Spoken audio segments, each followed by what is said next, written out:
O Sr. Paulo Leão era uma pessoa muito especial, era um homem completo, era uma pessoa íntegra, muito inteligente e culto, era amigo, muito amigo das pessoas, estava sempre pronto para dar um conselho e para ajudar, era um bocado impaciente, portanto era extremamente prático e era prático em tudo, no trabalho que fazia, no relacionamento com as pessoas, tinha um belíssimo feitio. Era realmente uma pessoa que acho que toda a gente gostava de ter como amigo. Ele era inteligente e suportava tudo. Aliás, ele, fosse de doença, fosse de foro psicológico, ele tinha uma máxima muito boa, que me disse mais que uma vez, que era: engenheiro, depois de 40 é burro, que não é médico de si próprio. E ele dizia isso muito, principalmente quando nós íamos abusar de comidas e coisas do género. Portanto, ele precavia, sabia coisas que não fazia mesmo. Ele sabia que fazia mal, não fazia. Mas na atitude dele em relação a mim, pelo menos, e às outras pessoas que nós convivíamos, tínhamos muitos amigos comuns, e acho que era um patriarca. Era um bom gestor, era um belíssimo gestor. Teria dado um industrial ou um comerciante melhor que se pode imaginar. Não gostava de desperdícios, aproveitava tudo. Ele sempre fez reciclagem, até nas obras chegávamos a aborrecer para fazer reciclagem de ferros velhos que ia comprar à sucata para meter no meio do botão. Mas ele aproveitava tudo, portanto não era contra desperdícios. Ele não fazia nada para ganhar dinheiro para ele fazia para as instituições onde estava. Ele foi para o colégio, ele quando tomou conta do colégio, depois tinha era um seminário e uma casa velha na frente. E quando deixou o colégio ele tinha quase 30 mil metros quadrados, foi ele que os construiu todos. Portanto, e que eu saiba, nunca pediu dinheiro à diocese para meter no colégio. Tanto quanto sei, ele fez isso tudo, portanto, gerindo o rendimento que o colégio dava da melhor forma. Fez o mesmo no Monte da Virgem. No Monte da Virgem podia ter comprado um monte todo para ele, ninguém vendia rigorosamente nada, e ele conseguiu comprar praticamente toda a envolvente daquele monte para a confraria. Portanto, as pessoas não vendiam a ninguém, mas o Sr. Paulo Leão venderam. E o Sr. Paulo Leão comprou para a confraria. E claro, a oportunidade de negócio dele também não a perdia, porque depois, logo a seguir, conseguiu ceder lá uns metros quadrados para que se porem aquelas antenas, que portanto começou a moda das antenas, e foi buscar praticamente o rendimento que a confraria precisava para pagar as suas despesas habituais. As aulas principais dele, para mim, realmente é o colégio e a confraria de Monte da Virgem, que ele fez. Embora não, o mais importante foi ele ter formado milhares de pessoas.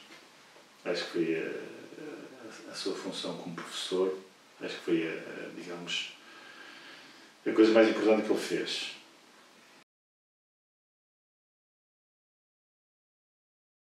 Era um bom professor, também era muito prático, dizia as coisas que tinha a dizer, e nunca ouvi bater em ninguém, nem puxão de orelhas sequer, nunca ouvi fazer nada disso. E ele gostava muito, nas nossas aulas de inglês, de fazer sabatinas com os verbos, enunciar verbos. E era sempre 2 a 2, e era a bota fora. Portanto, o que falhava levava um bolo do outro, não dele, era do outro que levava. E ia sempre até ficar um. Eu por acaso sofri nessa, os verbos sabia-os todos. Assim, das aulas de inglês é que me lembro mais, e aquilo fazia jeito, porque nós fixávamos mesmo os verbos e as 3 formas dos verbos ingleses. Sabia tudo sobre a Inglaterra. Talvez ele era professor também de literatura inglesa, portanto sabia tudo mais alguma coisa. Eu tinha 15 anos, portanto fui entusiasmado com os amigos, lá com um casal amigo do meu pai para a Inglaterra. E em Londres tinha a sensação, portanto, de ouvir o Padre Leão falar, que parecia que tinha as imagens todas na cabeça como se lá tivesse ido antes. E confirmava aquilo que ele dizia e algumas das coisas que fui ver foi ainda lembrando daquilo que ele dizia. Nunca ouvi falar alto, nunca ouvi zangado a berrar, nunca vi. Nunca. Em situação nenhuma. Mesmo nas obras, eu às vezes estava nas obras. porque ele perdia o princípio que a gente fazia as coisas sempre com algum medo e cometia mais. E às vezes chegava lá e chateava-me lá com o empreiteiro porque tinha tirado ferro, ou tinha modificado ferro. E disse, essa pá, onde estava muito bem. E lá chegava e disse, essa agora também é engenheiro. E ele, porquê? Então se manda tirar o ferro das vigas, aquilo vai cair, pá, nós temos aquele coeficiente, me deixa... não. Agora a reciclagem dele é que me deixava doido. E ele mandava comprar ferro à sucata. Imagina naquele tempo, sei lá, o ferro custava para aí que é uns 60 escudos ou 70 escudos o quilo, e ele comprava aquilo para aí a 5 ou 10 tostões, portanto é um escudo ou menos do que isso. Só que vinham todos embranhados. Depois tipo, se esticar o ferro, esticar-o todo para usar na obra. Tem muita reciclagem ali naquela casa, muita mesmo. Mesmo muito.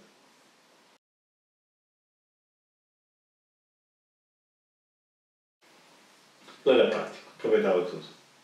Era muito austero na maneira que vivia, naquela casinha de Zacos de Sardão, portanto aquilo não tinha condições nenhumas, era frio, pá, mas ele vivia lá encantado. Ele com ele era tipo monge, mas também sabiam que era bom e gostava de coisas boas. Mas era desligado, era muito desligado. E era poupado, muito poupado. Nas viagens todas que fizemos, nunca ouvi gastar um tostão.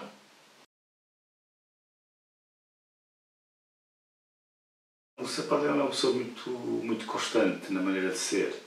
Ele, digamos, quando era diretor, quando era nosso professor e tudo, o relacionamento connosco era, digamos, no mesmo nível de educação, no mesmo nível que ele tinha muito sentido de humor.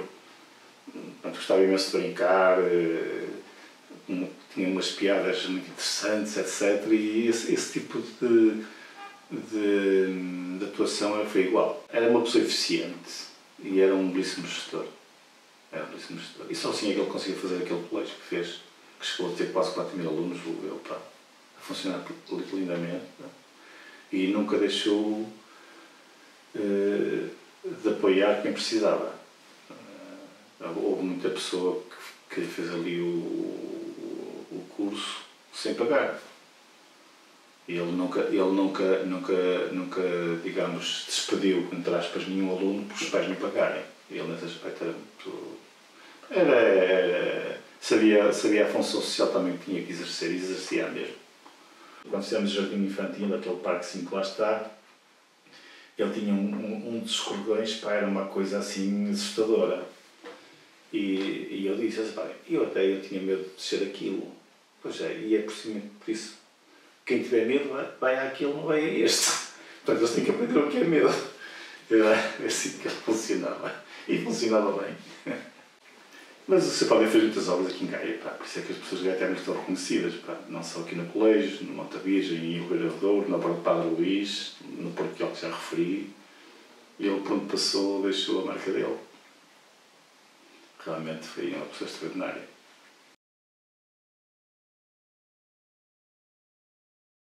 Nas viagens que fizemos, percorremos muitos sítios engraçados. Normalmente era, às vezes não era, mas na maioria dos casos era ele quem escolhia o destino. E usava-o, portanto, para fazer um bocado de praia, que ele gostava muito de fazer praia, e também eram sempre passeios culturais. Portanto, visitávamos monumentos, sítios interessantes. E acontecia uma coisa engraçada com ele, que ele era assim, parecia muito superficial a ver as coisas. Portanto, chegávamos a um sítio qualquer para ver um monumento ou para ver o que é que fosse. E ele ia aqui muito rapidamente. Era como o resto das coisas que ele fazia. E nós ficávamos admirados porque queríamos ver aquilo com pormenor. Isso está visto. Porquê? Porque ele quando ia a um desses sítios já levava a ação toda estudada. Já sabia tudo. E depois nós passávamos o tempo a ouvi-lo. Portanto, nessas viagens que fizemos, nós fomos, durante uns anos, para os países de leste, para a União Soviética, para a Bulgária, para a Roménia, para a Jugoslávia. Depois também fizemos 2 ou 3 viagens na Grécia, para várias ilhas. na Itália, estivemos na Sicília, fizemos umas férias muito interessantes na Sicília, na Sardenha. Depois estivemos no Brasil, onde mais, sei lá, estivemos em muitos sítios. Fizemos viagens muito engraçadas com ele, com algumas cenas engraçadas também pelo meio. E praticamente viajámos até ele adoecer. A única coisa que ele gostava de repetir aqui na Europa era arranjava sempre forma de no regresso haver uma escala em Madrid, que era para ir comer uns peixinhos lá no centro de Madrid. Essas coisas ele apreciava-as muito. A primeira escolha era sempre a praia. Primeiro tinha que ir à praia. Normalmente nós fazíamos assim. Fazíamos um dia de praia e depois viajávamos. Nos primeiros tempos era principalmente nos países de leste e na Jugoslávia. Na Jugoslávia não, mas nos países de leste nós não podíamos fazer isso. Portanto, tínhamos que ir em viagens organizadas. Portanto, ficávamos na mesma num sítio qualquer e depois lá, os guias lá arranjavam aquelas viagens que a gente lá ia direitinhos quando eles nos levavam. Não íamos para onde queríamos, íamos para onde eles nos levavam. Fora desses países, normalmente alugávamos um carro e era eu que conduzia. Então corríamos tudo. Portanto, sei lá, quando fomos para a Jugoslávia, por exemplo, ficámos em Split, depois fomos, corremos tudo, praticamente ali à volta. Era um dia de praia e um dia de viagem. Fomos a Sarajevo, a Mostar, a Zagreb, corremos aquilo, Dubrovnik, tem fotografias engraçadas de Dubrovnik. Ele procurava, ele informava-se das coisas, não é? Depois o grupo que escolhia, também normalmente escolhia pessoas que não aborrecessem, não é? Embora as nossas estadias eram todas no género dele, muito práticas, cada um tratava de si. Portanto, se decidíssemos ir a algum lado, quem quisesse ir, quem não quisesse não ir. Portanto, não havia imposição de coisa nenhuma. E muitas das coisas que comissão de carro que fazíamos, ele até nem ia, porque já tinha ido. Nos países celestes, as viagens eram relativamente baratas e depois lá dentro viajava-se muito barato. Era quase ao preço do low cost de hoje. Não era tanto, mas quase. Porque a nossa moeda era muito forte, o escudo era muito forte. Portanto, as viagens eram baratas. E depois havia aquela curiosidade de saber como é que funcionava o comunismo. Nós já tínhamos, portanto, já foi depois de 25 de Abril, mas ainda era na era da União Soviética. E aquilo era também um bocado de curiosidade. E também conhecer. A coisa que mais aborrecia, que isso também é engraçado, era uma característica dele, era o almoço. Era muito pontual nas refeições. E aborrecia-se mesmo muito de comer depois do meio-dia ou depois da meia hora. E quando nós já viajávamos, era eu a conduzir, eu comia todos os dias, estava das tintas para a hora do almoço. E ele ia sempre ao meu lado. E eu depois, nos primeiros dias não percebia. Ou melhor, no primeiro ou segundo dia depois já percebi que ele fazia muitas vezes isto assim. Portanto, começava, ele não conseguia levar a cabeça, eu tinha um problema nas pernas. Ele fazia muitas vezes isto assim, ao meu lado, e depois fazia assim. E não dizia nada. E depois era assim: oh, engenheiro, quando vis um bom sítio para parar, para. E passava um bocado, fazia assim. O que é que eram os restaurantes que eu vi? E fazia o gesto para eu perceber. E às vezes também de macaco não parava, fazia de propósito. E ele depois já não queria comer. Agora já perdi o apetite. Até as coisas de parar. Já perdi o apetite até as coisas de parar, mas depois comia bem. Depois ficava chateado. E eu também perguntei porque é que ele fazia questão de estar ao meio-dia. Assim, não gosto de comer o resto dos outros. E não deixa até razão. Realmente uns restaurantes levam restos para dentro. Então os meus comensais da caça era o Sr. Padre Leão, e o Sr. Padre Leão gostava imenso de comer, porque ele adorava comer caça. E pronto. Mas eu dizia assim, a que horas? Meio-dia, ao meio-dia em ponto, ele estava aqui. Não falava um minuto. Ele era pontualíssimo. Portanto, era como no resto. E apreciava bom vinho e boa mesa. Mandava postais. Isso eu ia fazer postais e era para os sobrinhos. Eu gostava muito dos sobrinhos. E E para a Dona Maria Laura, que trazia sempre uma prendinha, trazia sempre um bordado ou uma coisa do género. Porque eu também não podia trazer muito porque ele não levava nada. Não levava mala, nunca levava nada. E depois vinha sempre com menos que o que levava. Nunca ouvi despachar uma mala, nunca despachou uma mala. E depois ria-se. Que era das coisas que ele... Portanto, também ficava impaciente, depois perdia muito tempo. Eu não gostava de perder tempo, portanto, evitava isso. Mas depois perdia por nossa causa. Nós aumentávamos 10, 11, 12 e depois lá ficava ele, braços cruzados, muito direito, chateado, claro, e a rir-se, a ver-nos à espera das malas. E era isso, quando íamos jantar fora também era engraçado. Às vezes íamos jantar fora à casa de amigos dele. Ele também procurava muito, às vezes até pessoas que eu nem conhecia, mas ele recusava imensos convites. Mas às vezes convidava-me, ele disse, engenheiro, podias vir comigo jantar à casa de fulano, uma pessoa muito interessante, podias gostar. Pronto, era para ter a boleíta, etc. Lá íamos. E depois era engraçado que eu é que era sempre mal da fita.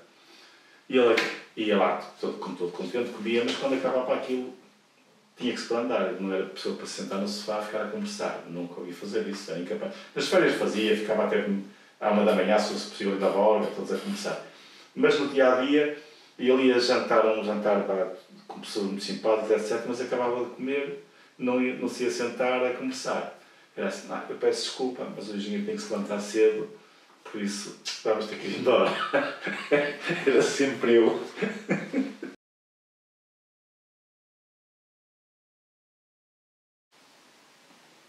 Depois deixámos de viajar.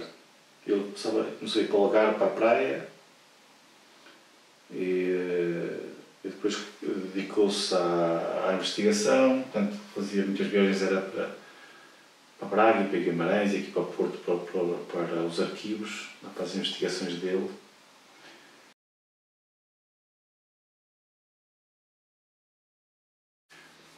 Ele sempre era uma pessoa muito curiosa, portanto, e no fundo também um estudioso. E era um bom colecionista. Ele julgo que devia dormir pouco, aquelas horinhas, e depois não devia estar 1 minuto sem fazer nada. Eu não acredito que ele uma vez se sentasse a ver o tempo passar. Não acredito. Mesmo quando eu estive nas praias, aquela criança está sempre a magicar. Mas eram os únicos momentos que ele tinha que realmente que se desligava, porque o resto aqui não se ligava. E ele gostava principalmente de moedas, que provavelmente devia ser das pessoas que tinham a melhor coleção de moedas de ouro daqui da região. E livros, também gostava de livros. Também tinha o biblioteca, ainda dei alguns. Depois, a uma altura, quando se começou a dedicar às artes, vinha aqui pedir-me para importar os livros, mandava-os de Inglaterra, da National Gallery e da Tate Gallery e de outros. Tinham livros sobre a arte, mandámos vir muitos para ele. Quando ele começou a fazer os livrinhos dele. Também gostava de arte, de vez em quando comprava uma coisa ou outra para levar para casa. Mas não era pessoa também de gastar dinheiro. Pelo menos coisas supérfluas nunca ouvi comprar. Nunca.